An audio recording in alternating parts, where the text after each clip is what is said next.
articulación de las políticas públicas. Caramba, ¿cómo es ese tema del proceso de articulación de las políticas públicas? ¿Qué significa? A ver, ¿qué significa el proceso de articulación de las políticas públicas? Es decir, que debe haber un planeamiento maestro, estructuralmente hablando. ¿Quién es más grande? O sea, se supone, yo comienzo a pensar, si yo estoy en el distrito, vamos a decir en Lima, si estoy en el distrito de La Victoria, yo debo de hacer un plan de desarrollo concertado del distrito de La Victoria para ver sus problemas y cuáles serían las políticas públicas distritales a llevar a cabo para dar solución a los problemas del distrito de La Victoria. Pero cuando yo comienzo a formular política pública, voy a decir, oye, ¿sabes qué? Cualquier cantidad de delincuencia, ¿no? Entonces algunos propondrán, ¿sabes qué? Hay que cortarle la cabeza a todos, otros dicen hay que fusilarlos, otros hay que, como en China, hay que darles una sopita para cómo vas a mantener a tanto delincuente, ¿no? Hay que darle una sopa química para que al día siguiente se duerma y luego viene la defensa de la vida. Pero ¿cómo puede ser posible que planteemos el tema de la muerte si nosotros somos defensores de la vida? Pero con esos delincuentes, entonces comienza una polémica que es importante ahí, ¿no? ¿Cómo el Estado va a darles refrigerio, les va a dar de todo a esos delincuentes? En Indonesia, en Singapur, se solucionó el problema de la delincuencia sobre la base de la muerte. ¿De acuerdo? De manera directa. Ahí, por ejemplo, en China, no puede haber no puede delinquir en segunda vez. Solo la primera es permisible, la segunda no, la segunda ya eres hombre muerto. Y en Singapur, Indonesia y los países del tigre del Asia, no es ni siquiera la segunda, es la primera ya. Se acabó el tema. Entonces en el Perú la solución va por ahí. Usted pregunta, oiga, ¿la solución va por ahí? Mira, ¿qué es lo que pasa? Oye, es un tema polémico, ¿no? Es como el tema de Bachelet hoy día. ¿Qué ha dicho Bachelet? ¿La han escuchado a Bachelet? Ese es un tema polémico. Acaba de presentar un proyecto de ley del Ejecutivo para el matrimonio gay y para la adopción de hijos en el marco del matrimonio. Entonces, oye, mejor no hable de eso porque vamos a dividir al salón, ¿no es cierto? Es igual que no hable de la muerte o la vida. Yo particularmente no estoy de acuerdo con ese tema, ¿ya? Pero eso no quiere decir, por eso, pues es polémico. Eso no quiere decir que se respete la propuesta, así no la compartas. ¿Ya? Por eso sería hablar en extenso, no quiero pelearme con nadie, quiero ser amigo de todos. ¿Ya? Entonces, lo que yo les decía lo siguiente, perdón, disculpen. Entonces decía la articulación. Si yo estoy en La Victoria y quiero desarrollar el diagnóstico y la política pública distrital, entonces tengo que echarle una vista a la provincia de Lima. A la provincia de Lima, que es Lima metropolitana, y yo me preguntaría, ¿y cómo diagnosticó Lima sus problemas? ¿Y cuáles son las políticas públicas de carácter provincial metropolitano de Lima? Tengo que mirar la política pública de la provincia, y como la provincia además es una región, tengo que ver problemas de la provincia, problemas de la región, política pública de la provincia, política pública de la región.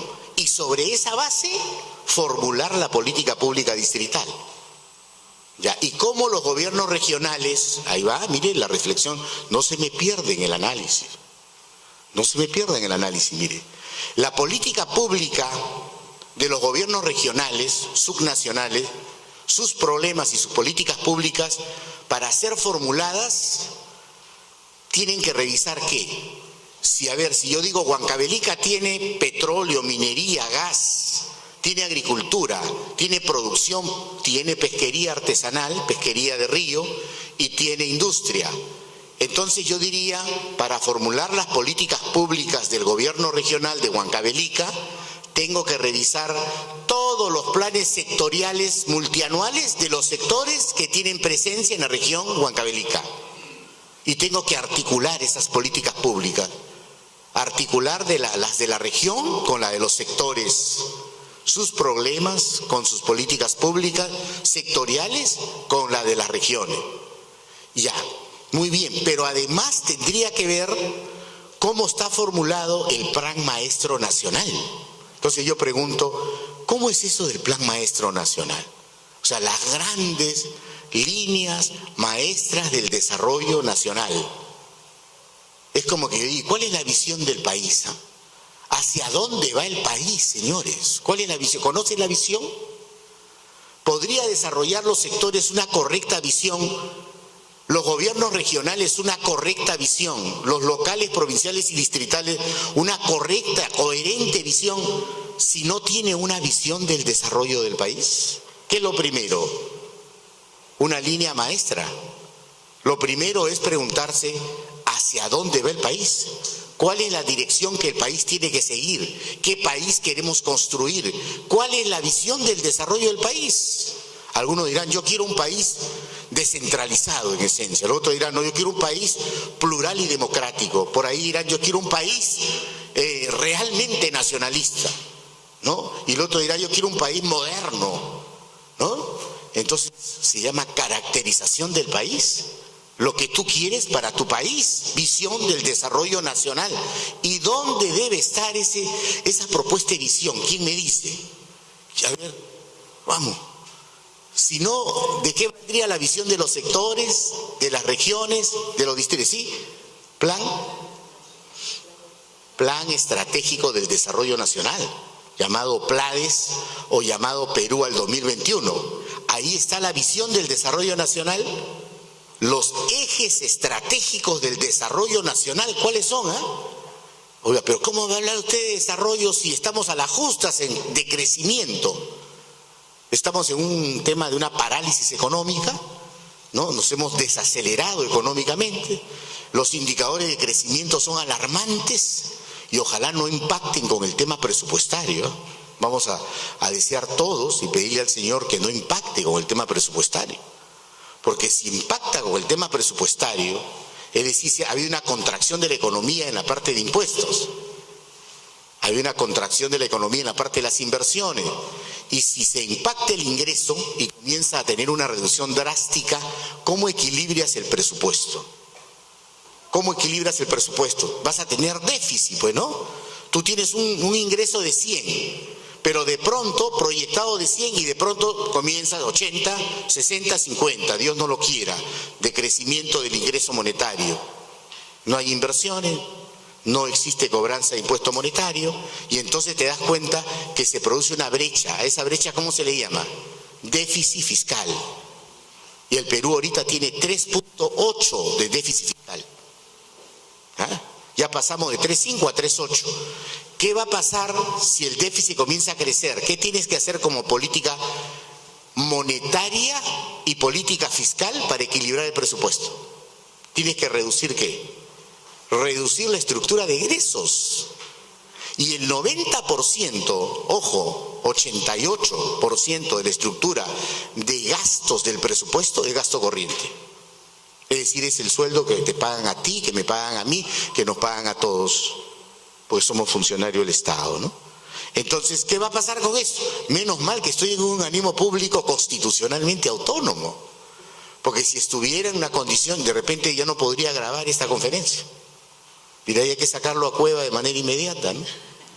Como me sacaron, yo he tenido la oportunidad de ser asesor de 2 presidentes, de un premier y de 4 ministros de Estado, y en todas tuve que presentar mi carta de renuncia, por la discrepancia de enfoque político en general. Ahora estoy en un constitucionalmente autónomo, gracias a Dios, y tengo todas las libertades. Pero además no hay que tener temores, No hay que tener temores porque, como yo les digo a mis hijos, ¿no? La jerarquía no tiene que ver con los cargos. La jerarquía tiene que ver con los cargos. Ni las permanencias, ni las alternativas de oportunidades laborales. ¿Con qué tiene que ver entonces? Con una fuerza, con un poder. Esa fuerza y poder es la fuerza y el poder del conocimiento. Del conocimiento. Eso no te lo quita nadie, ¿no? Eso no es un cargo de confianza. Eso permanece en ti, será tu legado hacia tus hijos y así para adelante. De tal manera que esa fuerza es la que te va a ir manteniendo tranquilo en general. Construye conocimiento en general, construye conocimiento. ¿Ya? Entonces yo te decía, a ver, te decía, ¿no? Fíjate, ¿qué es lo que ha pasado con el Plan Estratégico del Desarrollo Nacional? Eso sí, pero realmente es una situación bien preocupante en el país. Fíjate, ¿cuándo aparece el organismo constitucional? No, el organismo técnicamente especializado que debe conducir la planificación estratégica del desarrollo nacional. ¿En qué año? En el 2008. En el gobierno del presidente García se crea el Centro Nacional de Planeamiento Estratégico, el CEPLAN, Centro Nacional de Planeamiento Estratégico, con el decreto legislativo 1088 se crea, ¿ya? En ese año no le da presupuesto, lo creo mediante un decreto legislativo por las facultades que me dio el Poder Legislativo, creo y no le doy presupuesto. Recién en el 2009, en el 2010 le dan presupuesto y comienzan las designaciones. El gobierno del presidente García se demora 3 años y en junio del año 2011, voy a pagarlo. Es decir, un mes antes de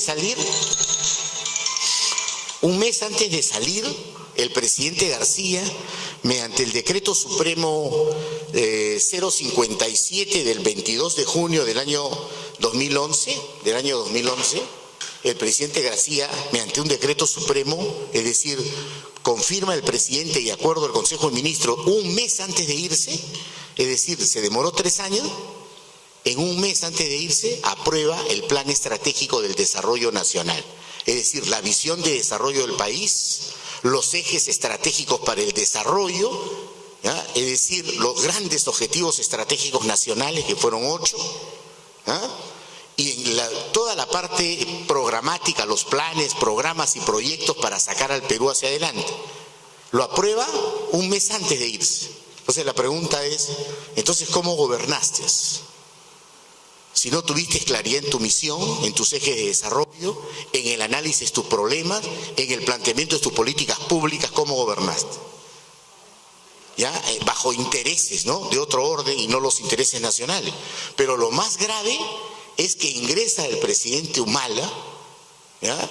Ingresa y no obstante que empujábamos nosotros el tema a que se apruebe, se demoró 5 años y en esos 5 años no le dio validez al plan estratégico. Dice, en esos 5 años entró en proceso de revisión el plan estratégico y se demoró 5 años. Es decir, terminó el gobierno de Humala y no se aprobó el plan estratégico del desarrollo nacional en el país. Es decir, hubo tantos intereses que no le a la gente, porque fíjate, si se hubiese aprobado, hubiese habido claridad, ¿no? Si estos son los objetivos estratégicos del país, ¿cuáles son los planes nacionales, los proyectos nacionales, los programas nacionales y las actividades de carácter nacional que articulen para que garanticen el éxito de los programas, el éxito de los planes y el éxito del plan estratégico nacional? No les interesó. 5 años. Y hasta el momento ha pasado 1 año y el plan estratégico del desarrollo continúa en opinión de consulta y revisión. No hay plan estratégico del desarrollo nacional. Hay un documento de trabajo. Entonces, la pregunta es, señores, ¿cómo puede ser posible tanta irresponsabilidad en la clase política? Tanta irresponsabilidad. ¿Ok? Entonces, este es el gran problema en ese sentido. Entonces, esto es política pública. Lo mismo pasa en los objetivos estratégicos, pues. Fíjate, si tú eres distrito y quieres ver los objetivos estratégicos de tu distrito, política pública, hemos hablado de articulación. Si tú quieres ver los objetivos estratégicos, entonces tú vas a decir, mis objetivos estratégicos de mi distrito tienen que tener articulación con mis objetivos estratégicos de la provincia. Y los objetivos estratégicos de la provincia tienen que tener articulación con los objetivos estratégicos de la región. Y estos objetivos estratégicos de la región tienen que tener articulación con los objetivos estratégicos de los sectores. Y todos ellos con los objetivos estratégicos nacionales. De abajo hacia arriba, de arriba hacia abajo. Proceso de articulación, de objetivo y de política pública. Pero si no hay eso, ¿qué estás haciendo? ¿Cómo estás gobernando? No sé. Es un poco el problema central de nuestros gobernantes. Bien, eso es política pública. Ahora vamos a ver un poquito el tema de cómo está organizado el Estado. Veamos a ver, cómo está organizado. Dice, esto es todo el Estado. Vamos a conocerlo un poco, rápidamente, vamos a conocerlo. A ver, fíjate acá, ¿no? De todo esto de aquí, hemos pasado acá, este es el famoso poder legislativo, que no se quiere reformar porque la cifra repartidora ha hecho posible esa composición del Congreso, que ahora todo el mundo le han negado el viaje al presidente, ¿ya? Para las Naciones Unidas, ¿ah? Ojo con eso. O sea, cómo el desbalance del equilibrio del poder. 71 congresistas es un poder enorme por el tema de cifra repartidora, pero por eso es que no se pretende hacer reforma electoral y política. Porque si haríamos una reforma electoral y política, no habrían salido 71, sino más que 41 o 42. Porque hay que reformar el tema electoral, y eso es todo un tema muy extenso, por supuesto. Los viernes que puedan vayan a 1592, ahí yo desarrollo los temas de reforma política y electoral, Avenida Wilson, 1592. ¿Ya? Este viernes voy a hablar estrictamente de reforma electoral, que no es el espacio de acá, ¿no? Bien, entonces estábamos hablando, este es el Poder Legislativo, Congreso de la República. Acá está el Consejo Directivo, Presidencia y Vicepresidencia.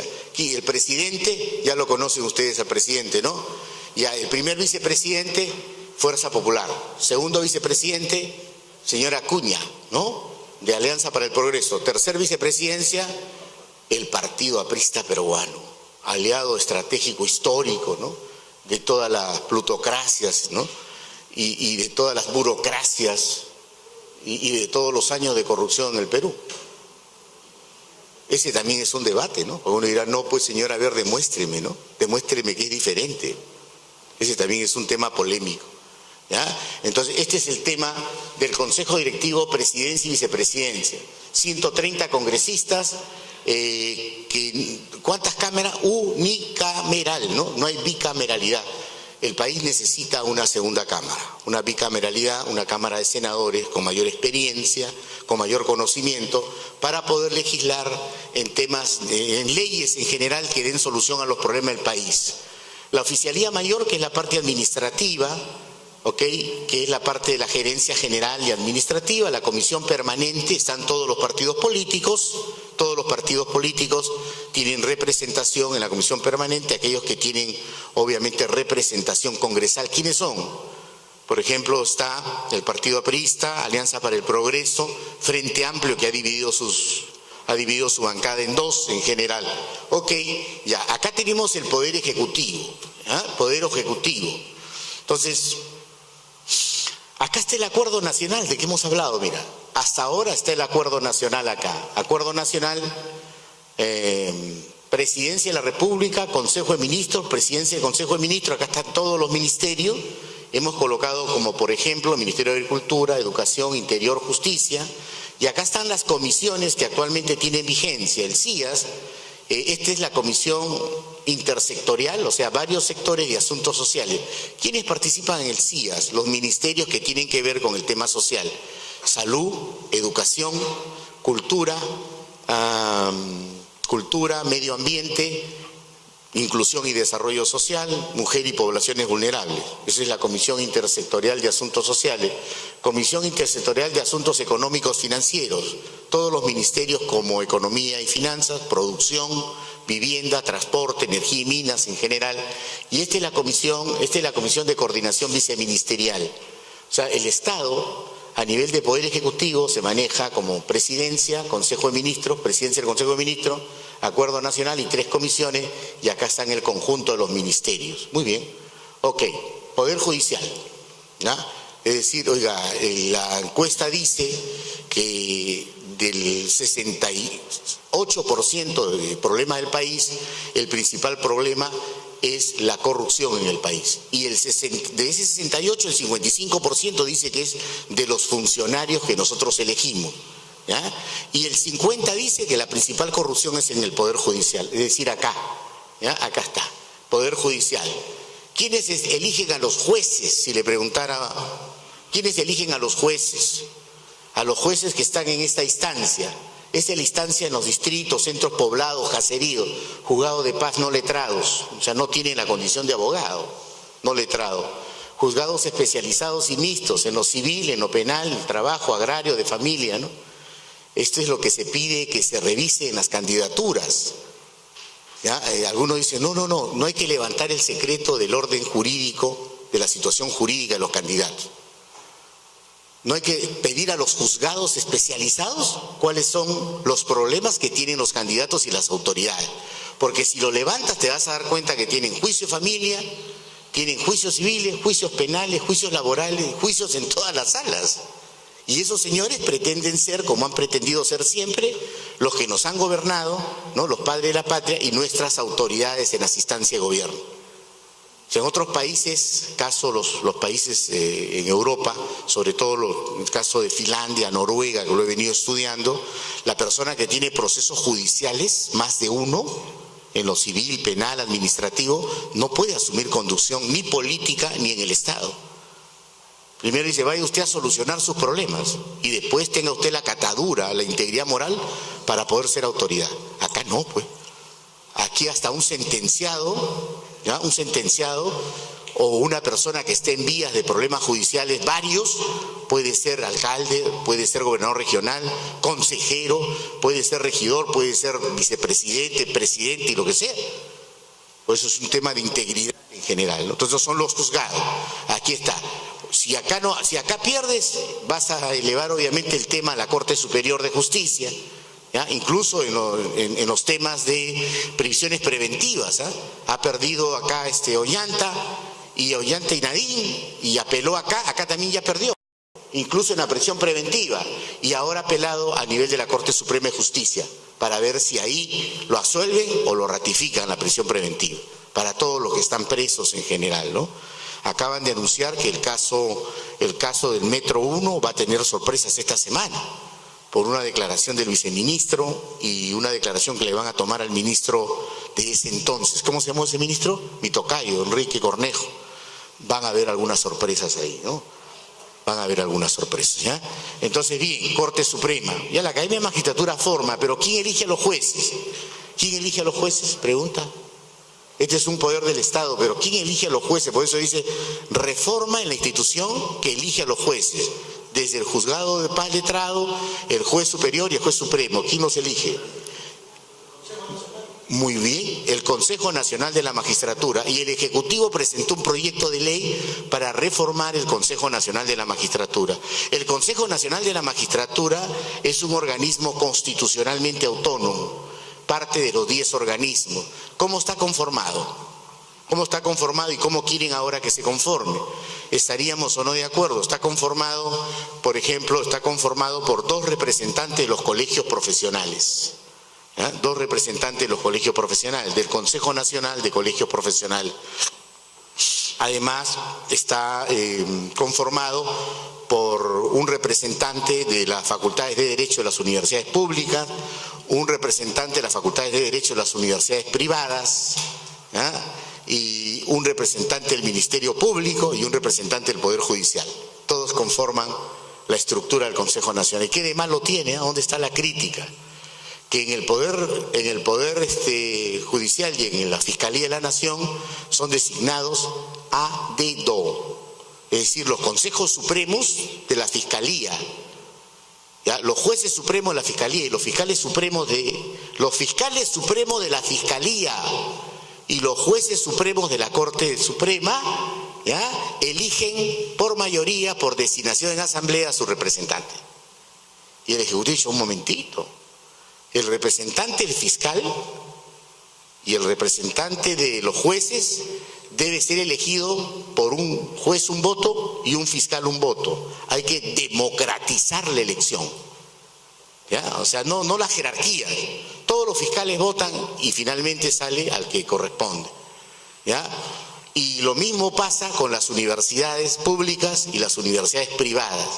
No solo votan los decanos, sino votan todos los profesores. Para el representante de la universidad pública y la universidad privada en las facultades de Derecho. Y para el representante del colegio de abogados, votan todos en general, todos los colegiados. Y para el caso de los colegios profesionales, que son 41 colegios profesionales, voto secreto, directo y universal. Votan todos los colegiados.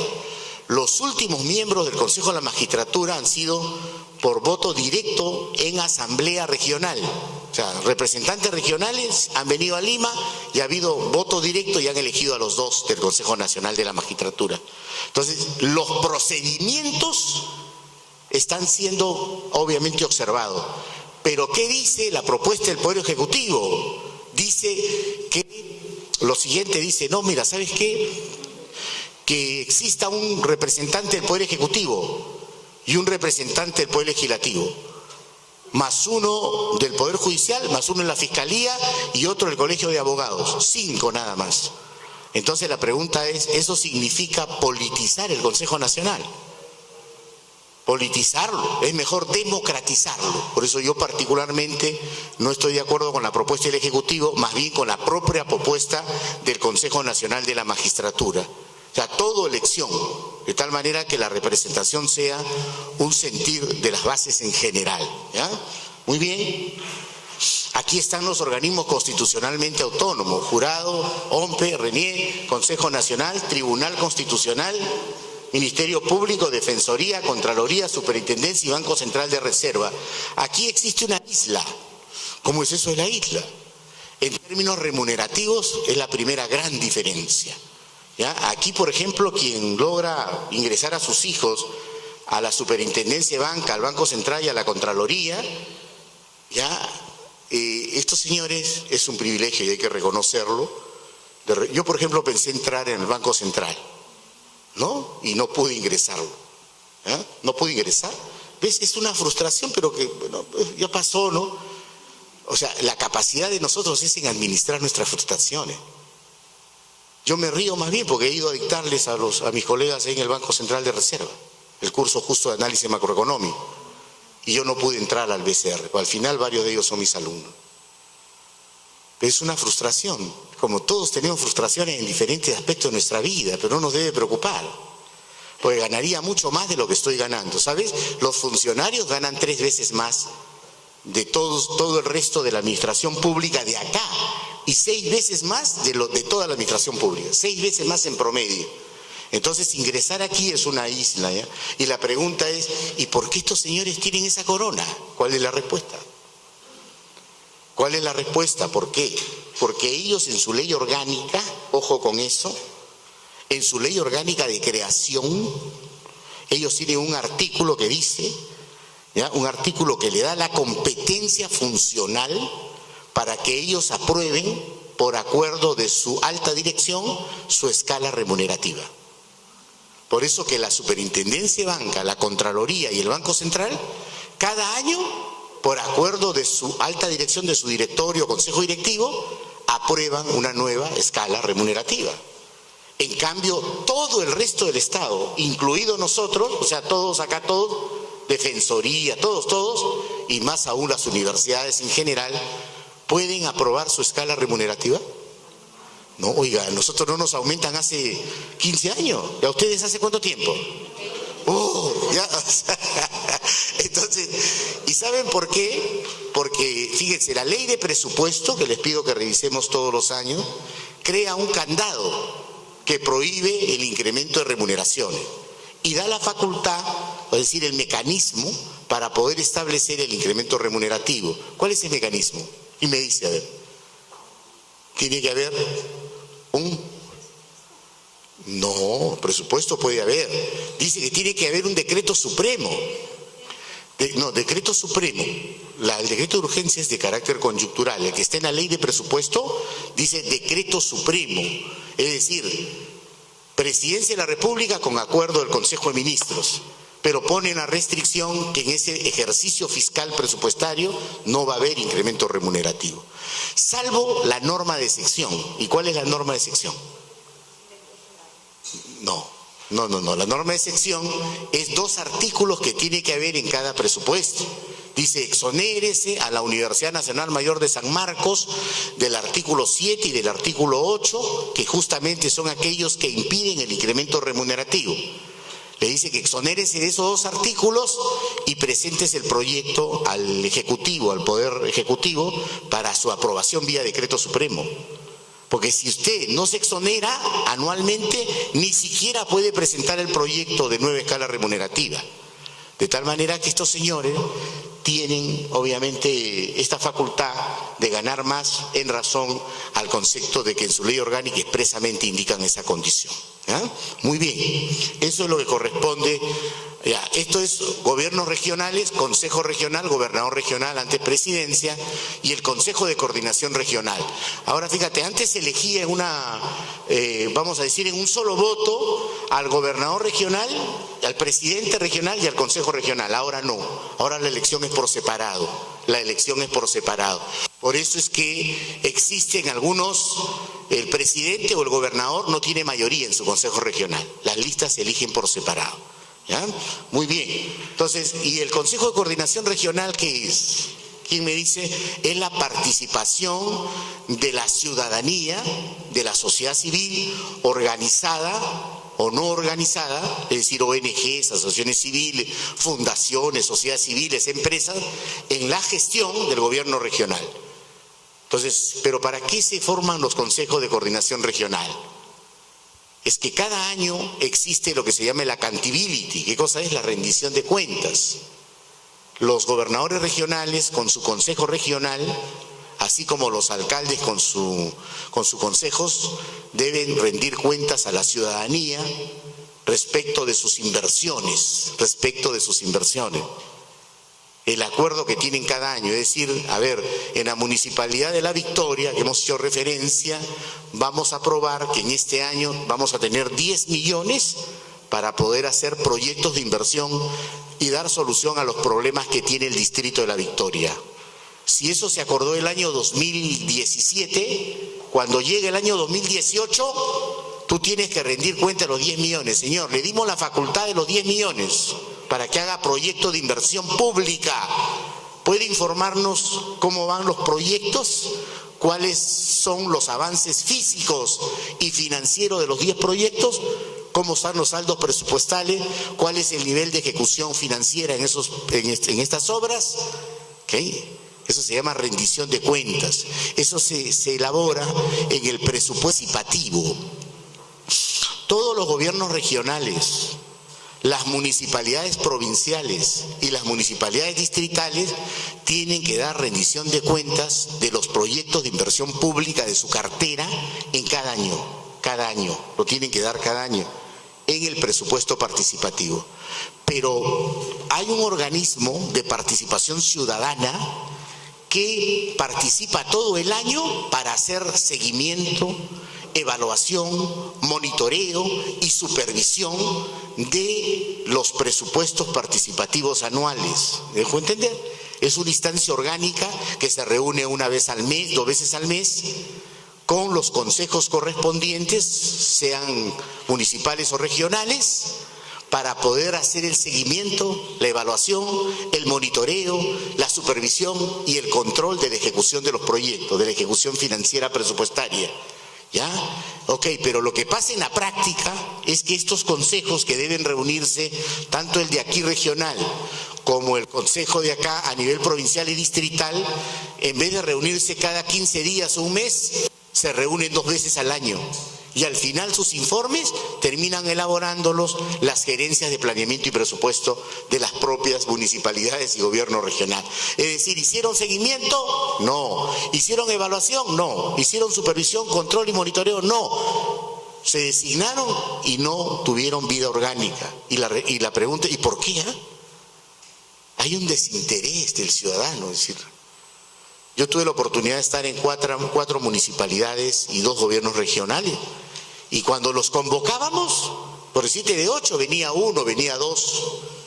No venían a las reuniones, y venían al final, el siguiente año.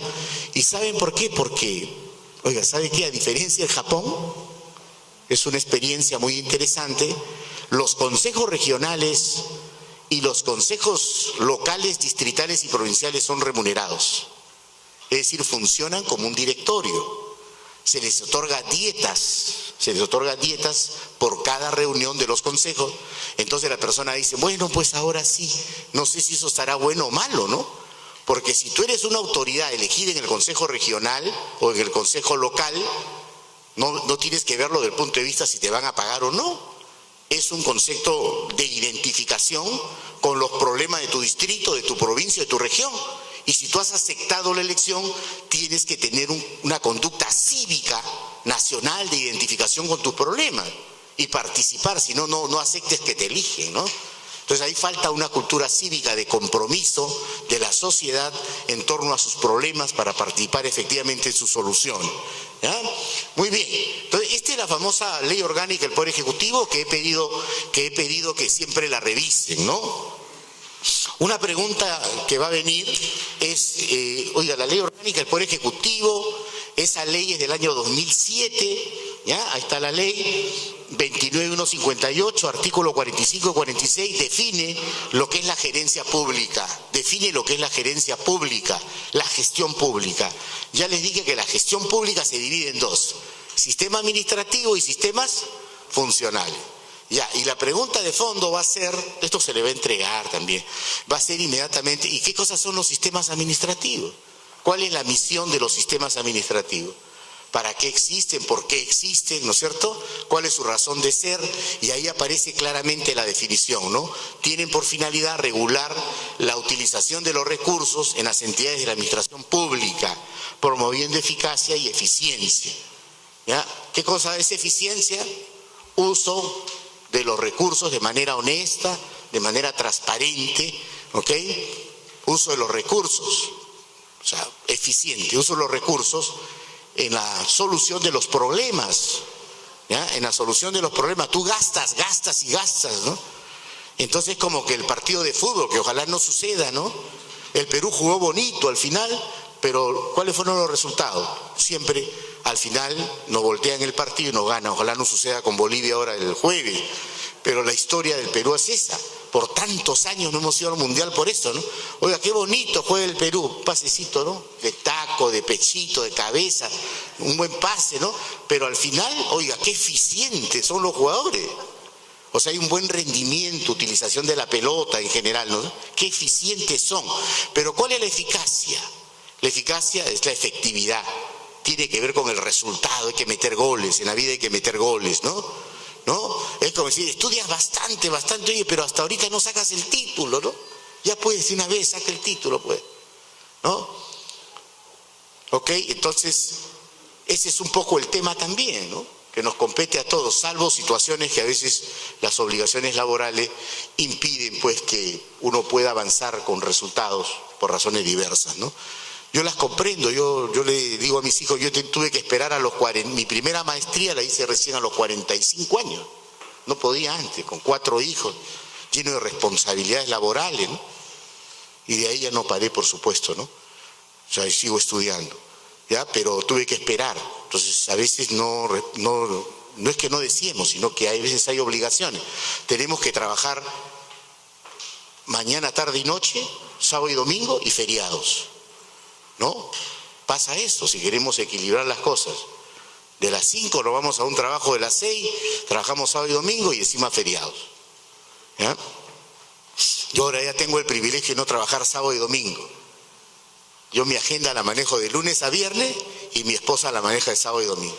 Yo voy detrás nomás, me dice toca aquí, toca allá. Yo sí de lunes a viernes me despido hasta el día siguiente de mi esposa. Salgo y le digo hasta el día siguiente, porque todos los días llego después de las 12. Esa es una agenda mía de diferentes órdenes, pero de sábado y domingo, ella desde la mañanita hasta el final, la agenda es de ella. Ya tengo el privilegio, esa bendición de no trabajar sábado y domingo. Por más de 20 años he trabajado sábado, domingo y feriado. Ahora ya no acepto nada ni sábado. Ponga usted, me dice, ¿cuánto quiere cobrar? No se trate cuánto quiero cobrar, yo no trabajo ni sábado y domingo. ¿Ya? Tengo ese privilegio ahora ya, después de muchos años. Muy bien. Entonces ahí dice los sistemas funcionales tienen por finalidad, asegurar el cumplimiento, ¿ok?, de las políticas que requieren participación de las entidades del Estado. Es decir, oiga, si las políticas públicas que están escritas en el PCN de salud no se cumplen si las políticas públicas que están escritas, las políticas públicas sectoriales que están escritas en el sector educación no se cumplen, ¿de quién es la responsabilidad? Dice, ¿de quién? Del ente rector de los sistemas funcionales. ¿Y quién es el ente rector del sistema funcional de la educación en el Perú? Sí, el Estado, pero ¿quién pues? El Ministerio de Educación. Si las políticas del sector educación para dar solución a sus problemas de infraestructura, de adecuadas remuneraciones, de adecuadas condiciones para llevar a cabo el proceso educativo, no se cumple, es responsabilidad del ente rector del sistema funcional de educación. ¿Quién es? El Ministerio de Educación. Él es el responsable, ¿por qué? Por la ley orgánica vigente. Dice, los sistemas funcionales tienen por finalidad asegurar el cumplimiento de las políticas públicas que requieren participación del Estado. Ahí está, ¿eh? Muy bien. Ok, ya. Entonces, te estaba diciendo, ahí está lo de los sistemas administrativos. Bueno, esto es el conjunto, artículo 46 de los sistemas administrativos. Ahora todos estos se han convertido antes eran cursos de especialidad, después se convirtieron en diplomas de especialidad, luego en diplomados y ahora hay maestría de los 11. Ahorita los 11, hay maestría de los 11 sistemas administrativos. Antes eran curso, diploma de especialidad, diplomado, ahora son maestría. De acá a unos años van a ser doctorados por cada especialidad. Ahorita hay el doctorado en gestión pública, que engloba todo. Pero maestría de gestión pública en la UNI, por ejemplo, ha habido pues hace 17 años. Y ahora hay maestría de gestión pública en todas las universidades. No hay universidad que no tenga la maestría, ¿ya? Pero mire cómo antes de curso ha pasado a ser ahora maestría en recursos humanos. Este es un tema extraordinario. Acá hay que hablar de todo lo de servir, ¿no? Lo de servir es voluntario o obligatorio. Voluntario hasta un momento determinado, luego se va a convertir en obligatorio. Ya va a salir en este mes que viene el primer listado de las entidades públicas que van a entrar al régimen del servicio civil. Julio del año 2013 salió la ley 30156, creo, ¿no? Ya. O sea, hasta ahora ha sido voluntario. A partir del siguiente mes sale la primera lista. Podría ser Universidad Nacional Mayor de San Marcos. Ingresa al proceso de servir y comienzan los problemas. Comienzan los problemas. Ya va a salir el primer listado ya. ¿Ya? ¿Están de acuerdo o no con la ley del servicio civil? Ahí vamos a estar peor que los profesores, porque ahí no hay no hay 3 evaluaciones. ¿Cuántas evaluaciones hay para la ley del servicio civil? Solamente 2 evaluaciones. ¿Ya? No hay 3, hay 2. Ahí se te va a evaluar, pero la evaluación no es en aula, sino la evaluación es escrita y desarrollada. ¿Ya? Si tú sales desaprobado en una primera evaluación, vas a ser mi alumno en la Escuela Nacional de Administración Pública durante 6 meses. ¿Ya? Después de esos 6 meses ingresas a una segunda evaluación. Si en esa segunda evaluación no apruebas, ahí dice adiós pampa mía, dice hasta luego, ha sido un placer conocerlo. Así es, eso está ahí. Lo que debemos esperar es que el Estado solamente va a tener 11 instituciones y actualmente hay 3.152 instituciones que van a ser evaluadas. Mientras no salga el Estado, es de carácter voluntario. ¿Y cuál es el punto de inicio para ingresar a los procesos de servir? ¿Cuál es el punto de inicio? Es la decisión de la entidad pública, de conformar una comisión de tránsito a la ley del servicio civil. Es decir, los 276 a la ley del servicio civil, la 728 a una comisión de tránsito. Ese es el comienzo, esa es una decisión de la institución.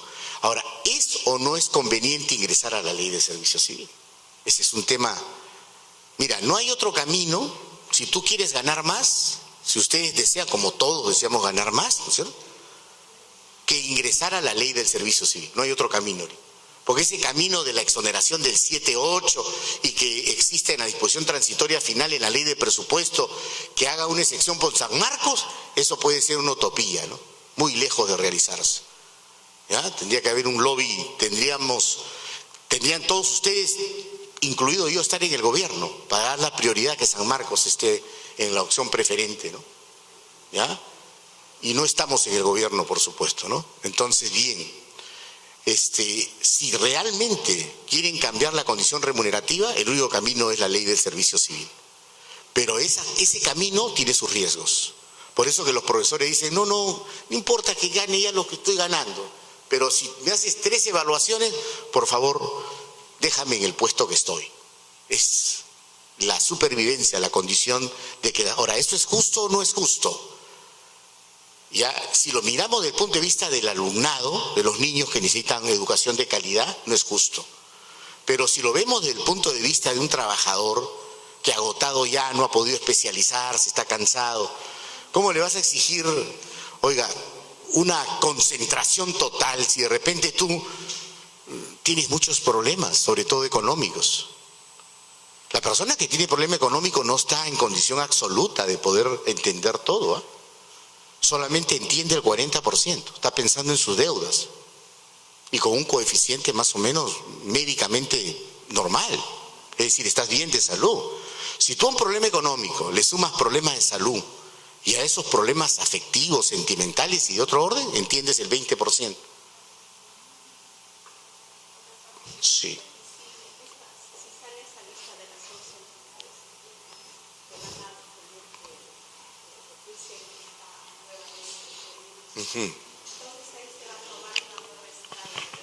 Cuando culmine el proceso demorará 2 años posiblemente. Sí, hay un fondo de contingencia. El proceso en promedio dura 2 años, 1 año y 8 meses, pero con muertos y heridos como si 2 años. Después de 2 años sale la nueva escala remunerativa de la universidad. Y en función a eso, ya obviamente comienza a ganar diferente, pero tiene sus riesgos, el que le he conversado. Pero la vida hay que entrar a riesgos. En el tema de los profesores, yo le hablaba del otro factor humano. No han estudiado el tema, los señores de educación no han estudiado pues los niveles de captación. Un profesor puede salir jalado por las diferentes condiciones de vida. Entonces esa persona que tiene hijos a quien no puede alimentar bien, hijos a quien no puede darle una educación adecuada, hijos a quien no puede curar, ¿tú crees que esté en las condiciones de aprobar siempre? Oiga, no está en condiciones. Entonces, sí, hermanita. Y en referencia no solo de los docentes, también tendríamos que ver el asunto de los factores externos que tiene un docente que pasar al tener alumnos deficientes, desnutridos, de hogares separados, con cuestiones emocionales. Es complejo. Y eso repercute en la evaluación de los docentes, que es muy ligero al decir de que no quieren evaluación. Es un tema complejo. Lo que sí creo que para dar solución al problema, necesitamos que los procesos metodológicos de la evaluación sean consensuados por las partes, sean debatidos y consensuados por las partes. Caramba, me apena dejarlos, pero tengo que partir ya, porque el tema es muy extenso, tengo que partir a cumplir otra obligación. Ya en la siguiente reunión, la mitad va a ser de una interacción y la mitad de desarrollo de un examen para que estén tranquilos, ¿ya? No, todo esto va hacia ustedes.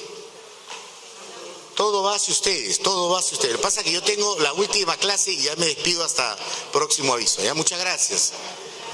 Sí.